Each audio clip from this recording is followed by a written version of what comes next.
बिस्मिल्लाहिर्रहमानिर्रहीम। अस्सलामु अलैकुम वरहमतुल्लाहि वबरकातुहू। आज का हमारा लेक्चर है असबा की कराबत मालूम करने का तरीक़ाकार। मैयत के साथ असबा की कराबत मुमकिन 3 लिहाज से होती है। नंबर 1 जिहत, नंबर 2 दर्जा और नंबर 3 कुव्वत। नंबर 1 दी जिहत, जिसे हम ग्रुप भी कह सकते हैं।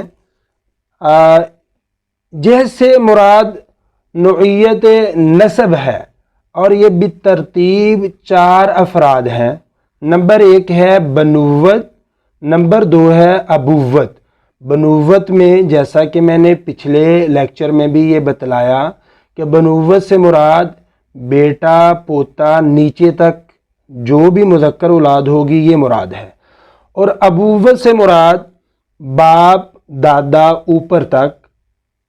और अखुव्वत से मुराद ऐनी बाई और अल्लाती बाई। इसमें माँ शरीक बाई जिसे अखियाफी बाई कहते हैं वो शामिल नहीं है। फिर ऐसे ही ऐनी बाई का बेटा और अल्लाती बाई का बेटा। फिर आते हैं अमूमत।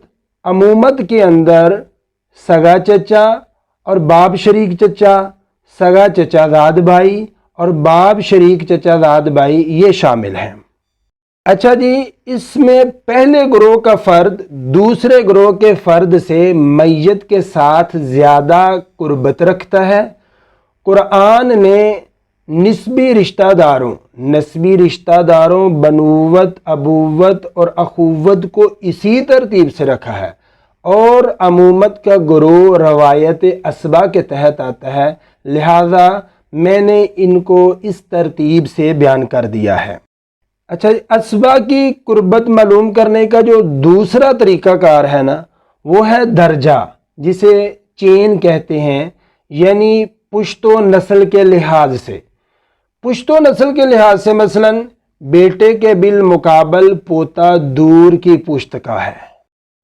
याद रहे कि लेक्चरों के अंदर वारिसीन की ग्रुप वार तरतीब में इसका भी लिहाज रखा गया है, यानी करीबी पुश्त के वारिसीन को पहले जिक्र किया गया है और दूर की पुश्त के वरासा को बाद में जिक्र किया गया है।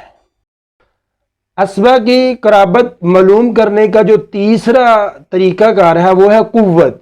कुव्वत से मुराद वालिदैन में इश्तिराक को इख्तिलाफ का लिहाज है। जैसा कि पीछे बतलाया गया कि बहन भाइयों की 3 किस्में हैं, ऐनी, अल्लाती और अखियाफी। मसलन मैयत का ऐनी भाई मैयत के अल्लाती भाई की निस्बत करीबी भी है और मैयत के साथ वास्ता में भी डबल है, क्योंकि उनके वालिदैन एक ही हैं, जबकि मैयत का अल्लाती भाई एक ही वास्ता यानी सिर्फ बाप की जानब से भाई है और दोनों की माएँ अलग अलग हैं, लिहाजा अल्लाती भाई सगे भाई की निस्बत दूर का रिश्तेदार साबित हुआ।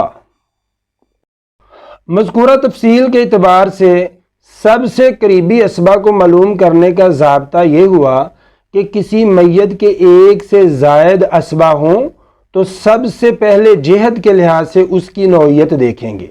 अगर एक वारिस जिहत के पहले ग्रोह बनुव्वत से है, मसलन बेटा, और दूसरा वारिस दूसरे ग्रोह मसलन अखुव्वत से यानी सगा भाई है, तो बनुव्वत वाले को मुकद्दम करेंगे। अगर जिहत में दोनों यकसा हों, बराबर हों, मसलन एक वारिस बेटा हो और दूसरा वारिस इब्नुल इबन पोता हो, तो ये दोनों जिहत बनुव्वत में यकसा हैं, इसलिए दर्जा यानी चेन पुश्त के लिहाज से देखेंगे तो इबन बेटा करीबी पुश्त का है जबकि पोता दूर की पुश्त का है, इसलिए बेटे को पोते पर मुकद्दम करेंगे।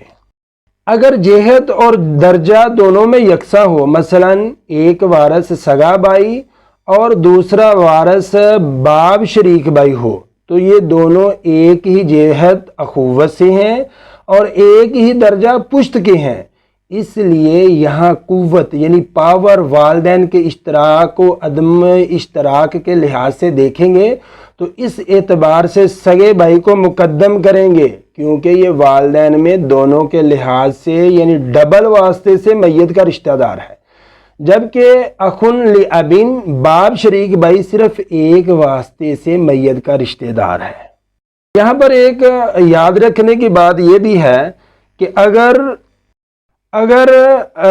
سگے بھائی کا پوتا اور باپ شریک بھائی کا بیٹا ایک ہی مسئلے میں آتی ہیں تو اس مسئلے میں جو باپ شریک بھائی کا بیٹا ہے نا اس کو سگے بھائی کے پوتے سے مقدم کریں گے، کیونکہ دونوں ایک ہی جہت اخوہ سے ہیں، لیکن درجہ یعنی پشت میں ابن الاخی لابن میت سے زیادہ قریب ہے۔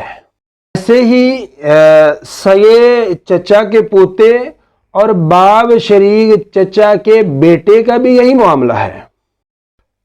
تیسری پشت کے حوالے سے انشاءاللہ تفصیلی گفتگو ہوگی جب یہ تعارفی نشستیں ختم ہوں گی، لیکن عام طور سے اس نسل کے اسبا میں ترکہ تقسیم کرنے کی نوبت ہی نہیں آتی۔